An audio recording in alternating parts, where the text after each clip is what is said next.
Okay. I have two dogs, and there was somebody outside just at the starting of the meeting, so that's fine. Oh, that's so funny. I can hear them barking in the background.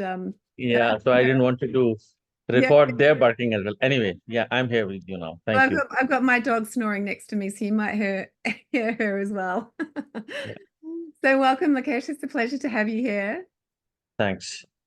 Do you want to tell us a little bit more about you before we get into today's topic about buying and selling in India and cracking the code? Yes, it's been 30 plus years. I graduated as a civil engineer, and way back then, it wasn't a promising career. I didn't like when after graduation. So, international product selling and buying was something which inspired me to get into a certificate program to learn about international market.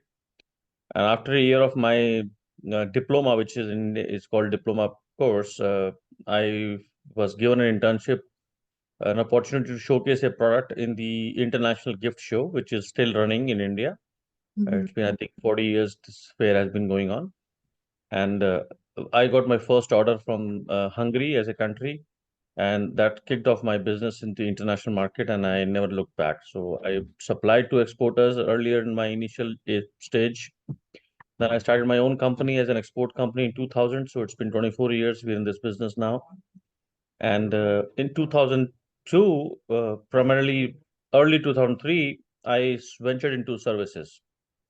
So now it's 21 years that we have been servicing a lot of wholesalers, retailers, traveled across 48 different countries, serving all volume of customers from starting from a small company, designers, startups. In 2018, in fact, Amazon actually came into our focus as a sourcing business. Do we have business here with Amazon sellers? And very frankly, I can tell you from 2013 to 18, or probably even to 2020, those 7 years in India, factories as well as sourcing agents never actually treated a Amazon seller as a buyer. For us, they were like some side hustle guys doing something to make some extra buck, and they're not really a regular business people. They don't understand how to source. They don't understand how to negotiate, and in fact, factories would tend to say no. No, we don't sell to Amazon sellers because they're too small for us. The most focus for last 50, 60 years in the international trade has been big retail chains and wholesale companies. And when you compare that to a small Amazon seller who starts, like every Amazon seller starts small. And once you are into private label sourcing or you go to overseas for sourcing, everyone wants to treat you as a American or as a European or Australian, and with big fat pocket of money to spend around sampling and spend around giving orders, which is not the case with Amazon seller. So in 2018, I saw this opportunity that, okay, this is a new growing segment. It's up and coming. And 2020 was the break-even period for me as well, when the great pause, which I call the lockdown across the world, I went into an online meeting of Amazon sellers because everything turned online at that time. And that's where I started meeting my fellow mates, a lot of my Amazon seller friends. And for the next 2 years, I didn't travel. I have an office in US. We didn't travel almost for the next 2 years. So 2022 was the first time when I met the whole bunch of my community of Amazon sellers in Miami, with Wizard of Ecom as Carlos Alvarez, is a great friend. I represented India as a first time opportunity of what you can bring from here or what you can sell. Then I would say, the only person who can talk about India in terms of selling as well as buying. Then I had been doing a lot of conferences as speaker. I was invited to Online Seller Cruise last year. This year also I was supposed to be there, but I had a family wedding on the exact date when the ship was to launch. But I'm coming back in US. So in all these years, what I've learned, and now the maturity of the Amazon seller community has also grown a lot. Mm. Now many factories are shipping to Amazon sellers. They are mainstream customers now as such. So in the last 10 years, if I'm talking about 2014 to 2024, the situation has changed a lot. Yeah. It's more or less 40% of the business any factory would welcome from is from Amazon sellers, e-commerce sellers. On this side, I would say on the other side, it's also becoming a lot of tough things to do in terms of freight rates, in terms of inflation, finding new products. So the journey has been exciting. It's again every day a new challenge, but I love it. Yeah, that's awesome. That's an incredible history of experience there and knowledge that hopefully you'll be able to share with us in the half an hour that we've got together. And it's interesting to note too, isn't it, how much has changed since the lockdown and how many more people are starting to look at other avenues for sourcing new markets and including India. So I guess the big question is for people out there listening is, how do sellers crack the India code buying private label products or selling products on one of the biggest markets? India is a very different and a very particular market. Uh, Especially, first of all, we as an Amazon seller, you need to and this is I tell all my friends and customers, or I do mentor a lot of startups. Your why has to be very clear before you can say how. So why do you want to do India is most important, and prior to that, why do you want to go into a country which is very large enough, very different, very difficult, very far, while you still have lot of ground to cover in your own country. For example, if you're in US, most of the Amazon sellers or any other seller would be it's a dream or it's a goal for them to sell on Amazon.com. So after you've captured something in US and you become a multinational or maybe a seven-figure seller, and you think that yes, this product can actually boomerang into to make maybe eight figure or nine figure seller if I come to India, that is the time you should think about selling in India. Now, in terms of buying, again, I will tell you, buying from China, buying from Mexico, buying from India, buying from any other country, as soon as you cross your border, you are sourcing product from any other country, then itself you must consider India in your domain. That okay, let me explore at least, is India the right country to source from? Hmm. So in terms of selling, you should be clear on why. And in terms of buying, you should be actually saying, yes, I need to explore India in terms of, because China has got very expensive now, especially with the global trends heading towards rising cost in China. Tariffs are in fact going to be at least staying, if not increasing. I don't see them decreasing. And if 2024 elections bring back Trump, I think more tariffs are going to be there. I have seen a lot of search from Amazon sellers coming to us, looking at product to be replicated in India. So you must have India on your map when you're talking about sourcing. Yeah, definitely. And are there still certain types of materials that are more sourceable or more relevant to India than say China? Like I know like the last conversation I had with somebody about sourcing in different countries was that there are particular types of materials that are more sourceable in India as opposed to China. For example, China still probably takes the lead when it comes to plastic injection molding and plastics, etc. Would you say that's still relevant? Like knowing what you want So to. when you are, yeah, if you are looking at a standardized product which is already produced in masses, then I would say it is a limited category of product can be competitive in India. Like for example, if you're saying plastic molding. Now, if you have standardized parts which pretty much are internationally, then you would explore China. Unless you are really into something very low quantity, or your plastic molding has to be customized. For example, my new Amazon seller client, they are into servicing B2B, and they have requests from different hardware companies, construction companies. So they keep on having injection molding, new parts to be developed, designed, customized, samples to be produced for them tested. For that, China is not a right country. They have been doing it they have been struggling with this. And as soon as they came to know about us, they said, oh, let's explore India as well. So India would be definitely a very good country to do this if you're not looking at a mass market a production thing. Other thing is a labor intensive product. If you have a mixed material product where a lot of hand technique or other materials are being mixed, then again, India has definitely an advantage. Sourcing of the, you should also look at what what China imports from India as a raw material. So cotton is the net import from India to China. Stainless steel is a net import from India to China. So if you are any of these categories of home textiles or stainless steel houseware or a mixed material, you should definitely export India, because China imports raw material from India for those parts. So they cannot be, they might be competitive in terms of the quantities, but they can never be cheaper than India. Yeah, right. Yeah, that's a great point. The next question I have for you would be, do you have some hacks and strategies to share to capture India as a market? I will always invite you to come to the country. The, it's an investment, I would say, and even if it is for China for sake, if you're never traveled overseas and you are in a business which is to import goods from different countries, my advice would be spend the first investment has to be to explore and come to that country. For example, if you're coming to India, which we also in our company, in our federation, we offer that you spend small amount of money, we incentivize your travel cost. Come and explore India, just an open mind. You bring your own homework, you send us all your designs or CADs, and you can have n number of meetings.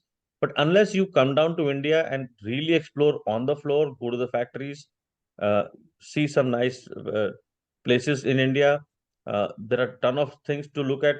And the similar thing you should also do in China.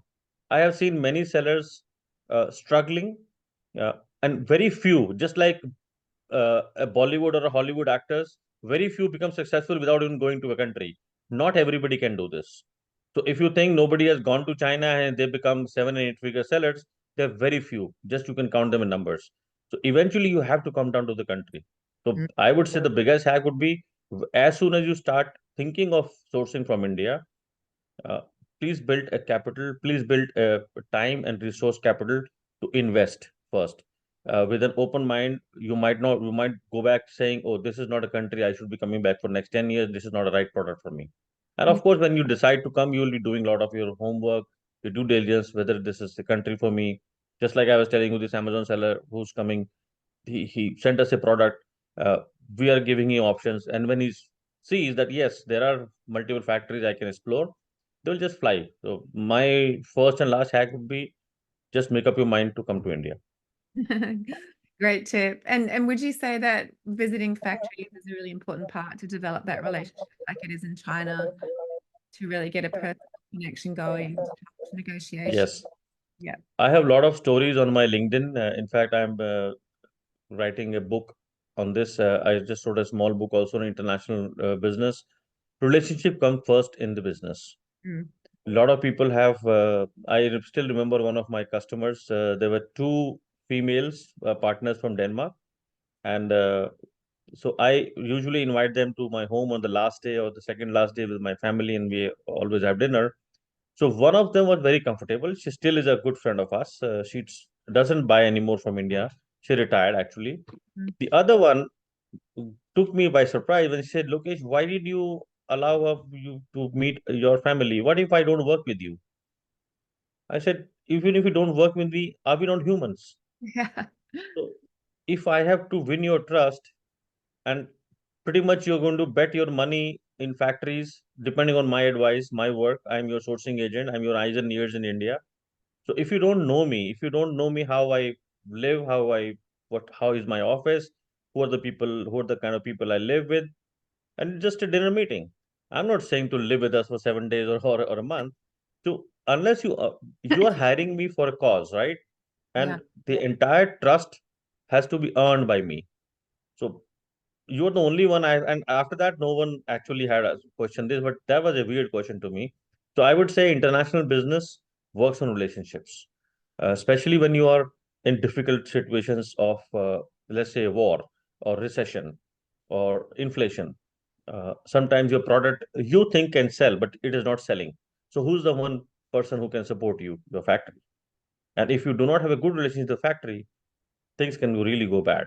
You may need to shell out some extra money from your own capital, which you can easily get it from the factory in terms of credit. Or if there is a bad quality and you want to get away from the factory, but then you already eaten the loss. So what if you speak to the factory and you come up to a solution where your quality claim can be addressed in future shipments? They address your major claims. They acknowledge this. So all these are basically uh, is a term of relationship. Transactional, yes, you can be transactional, but not in every factory. I would say you should not be going towards a transactional business, but you should be going to a relationship business.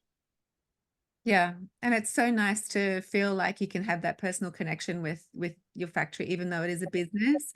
I think it's important to have feel like a team. You know, we're all in it together, building it together.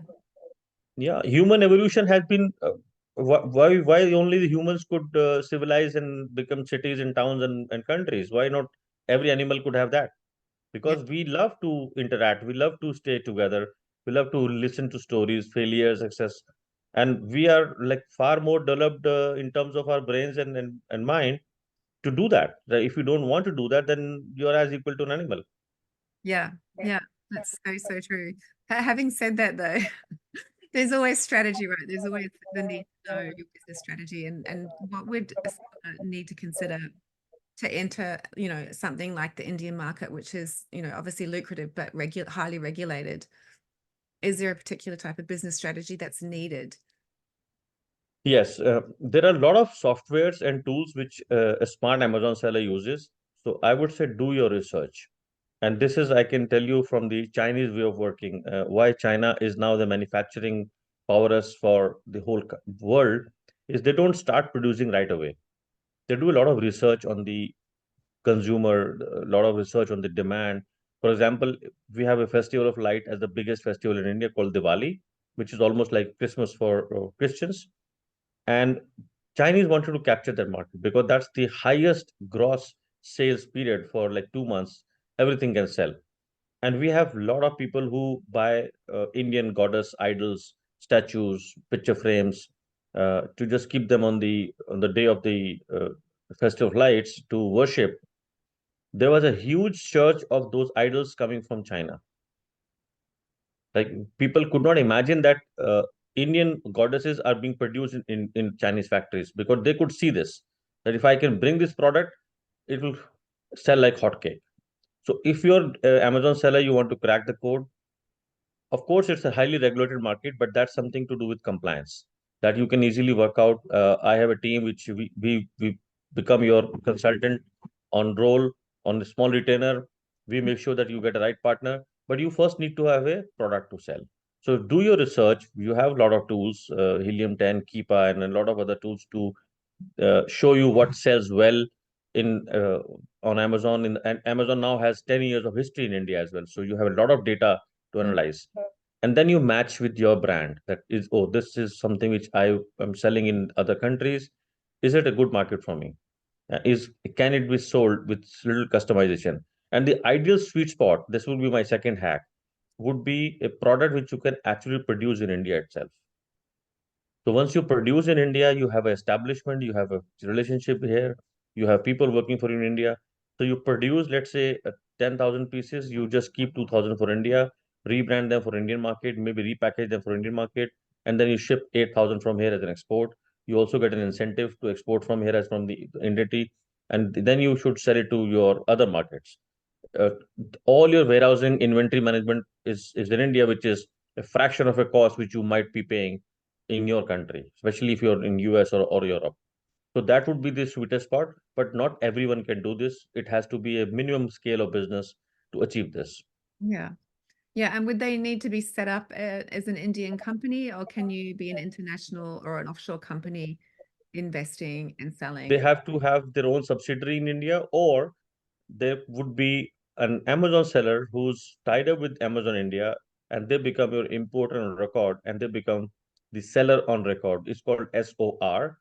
And Mhm. Amazon India, in fact, gets into a contract with the brand, and it's a tripartite agreement which Amazon does with the overseas brand and the Indian seller. So either you open up your own company, that's the ideal way to do it, to have a control over your inventory, control over your brand image, and all the other facilities. And you can just hire a consultant like us who can monitor everything for you. You don't require more people because Amazon sellers definitely are outsourcing a lot of their activities. All the 3PLs are also matured in India. Logistics is very worked out in India. It doesn't necessarily have to be somebody who has to be a partner. Your freight forwarder can manage, just like Proboxx has a team in India. They can manage all the inventory management, import and warehousing in certain places. So yes, definitely you need to have a subsidiary in India. It is not difficult. It is not expensive. Okay, great to know. I think these are all great tips, especially if you're wanting to get in, but you're not really sure how to do it. And then something else to think about, I guess, as well, would be to understand the Indian market, like tone of voice and what speaks to the customer, like I guess localization. Is that something that you, Lokesh, would offer as part of your business? Is that something that you can Yes, do? Yeah. we can help you customize products to be sourced from India, or also what you can sell into India. You have a research to do. If you want to have a test market to do it, or a test pilot to manufacture. As I said, we are the India expert. Anything to do with India, whether you are coming here to source or coming here to sell, just come on board, have a meeting, 30 minutes or so, and just explore what we are talking about, and then you start to make your business strategy. Yeah, awesome. Do you have any success stories you can share with us, Lokesh, of any other, like, say, 7 to 10 figure sellers that have done well on Amazon India or Flipkart? I can tell you a lot of fashion brands are already here. A lot of perfume brands are already here. These things do. India is like the India is the biggest uh, youth population buying from Amazon. In fact, my whole family, including my two of my sons, we all first of all go to Amazon, Meesho, Flipkart, or Nykaa to look for product. The very least would be, if we don't find anything, our last priority is to go to a retail store, because it's difficult to spend time, a lot of traffic, logistics a challenge. Getting together, all of them is a big challenge in terms of the working area. So my success, I don't know the brand names, but yes, there are. If you're into fashion, if you're into personal products, beauty, cosmetics, that is something which young people would definitely like to explore. And especially if you're a European brand, or an American brand, you invested so much, it's very easy to get into the Indian market because of your brand image. Okay, so these are big, big markets in India. So beauty, fashion, perfumes. What about jewelry? Jewelry, I would say pretty much China has very, very far inroads. I will not go into jewelry if I am an Amazon seller, because we will be competing with a lot of import from China into India, Mhm. and Indian jewelry also is very competitive. So for me, it would be first health product, then you have personal utility items, and then would be fashion. That would be the three top most categories. Yes, if you are not into those, then maybe you should look at pet wear industry or pet industry, because India is now, as I said, it's a growing economy.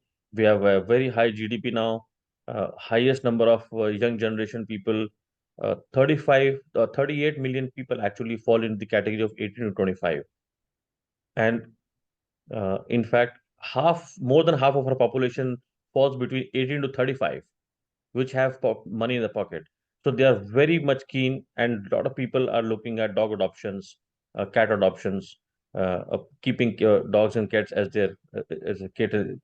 So the product which, if you want to sell, if you are not into fashion or not into beauty or not into health, the fourth would be a pet product, or pet uh, consumables. Yeah. We have dog foods coming from Poland, which is weird, and it's one of the most successful, because a lot of people tend to spend more on the higher breeds, high quality breeds, but then high quality breeds do not have Indian food available, so they need to also import it. So only two companies are importing from Poland, and they're always in demand. That's why my personal experience is that we have to keep at least two bags of our food, because once we need that food and it's not available because the container is not imported, we're in a big problem, because what will your kid eat if he doesn't have a food? So Yeah. that would be one more industry you can look at. Wow, there's a gap in the market there for somebody who wants to get into pet food and find a factory in India for that.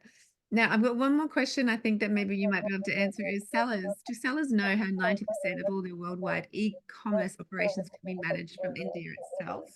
This is a curly question. Yes, this would be, I would say, a third hack. If you want to really explore and the smart sellers, if you look at all the big software companies who are promoting their services to Amazon sellers, they're all headquartered in India. Their back end team is all setting, because when you're an e-commerce seller, it is basically not majorly, you're not selling a product. You're basically managing a software, a system and process with the help of software that you are monitoring your sales. And that becomes very easy when you have a tech team sitting in India, looking at all your algorithms, your SEO optimization, inventory management, everything is done in India. So once you have cracked the code, I can't name one of my clients. He's actually now building his own website with an Indian company, and they want to get away from Amazon now. And they are, I think, nine seller figure right now, and everything is built in India. He is not getting anywhere else. We have a three different teams for him. One is into selling his product, one is into sourcing his product, and one is into his software development. They all are in the part of my team. Yeah, that's amazing. And I could imagine you could also have your back end team in India, even if you're not selling in India, right? You could also have a team that's there helping you manage your other markets too, not Yes, necessarily there are India. a lot of companies, there are a lot of brand management companies now here who are managing overseas brands.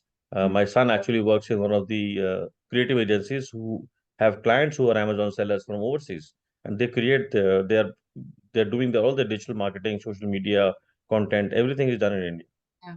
Yeah, that's amazing. And is that something that also, Lokesh, if somebody wanted to work with you or if you had contacts to share around organizing a back end team in India, is that something that you also offer? Yes, we do offer that service. We can create a team for yourself, and we only charge you a small retainer to manage the team while you are directly coordinating with the person in charge. Or if you are a couple of people, for example, the tech company, the IT company who's developing the website and the whole e-commerce platform for them, Yep. they are itself a big entity. So they are not controlled by me, but they are monitored by my company. So you are directly interacting with the IT company. You have a lot of meetings to develop the software. But our team, one of the person will be monitoring everything to make sure that there is no surprise coming up. The commitments, the agreements which you had done, or the level of satisfaction which you should have as a customer from that company is accomplished. Yeah, that's great. It's just nice to have that quality control there. Lokesh, thank you so much for your time. I know we only had half an hour today, but before I sign off, I want to, yeah, is there somewhere people can get in touch with you? I know you have a little special offer for everybody today. I think it was 15 minutes of your time on your calendar. Yes, if you can go on my LinkedIn profile, you can book a call with me and we can have a 15 minutes talk about your business, any question you might have for India, or especially about to buy from India, which is a big challenge for Amazon sellers.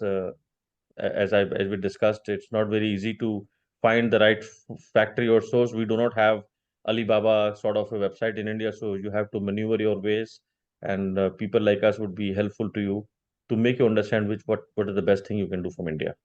That's awesome. Lokesh. And so to find you on LinkedIn would be just to look for the India expert, Lokesh. Yes, Uh, Fantastic. Thank you so much for your time. And also, we have a special offer for any listeners out there today as well. If you would love to see how the Proboxx portal can work for you, jump onto our website, www.proboxx.io to book a free demo or get a free quote. And there's also a special offer for your first shipment, $200 off if you decide to be a new customer of ours as well. I'm going to put all these details up in the link in the recording, which will go up on YouTube. And I'll also share that with you, Lokesh, so you can share with your community as well. sure. Thank you again. It was awesome. Thank you, Vanda. Thank you for your time today. Thanks. Bye for now. Bye, everyone.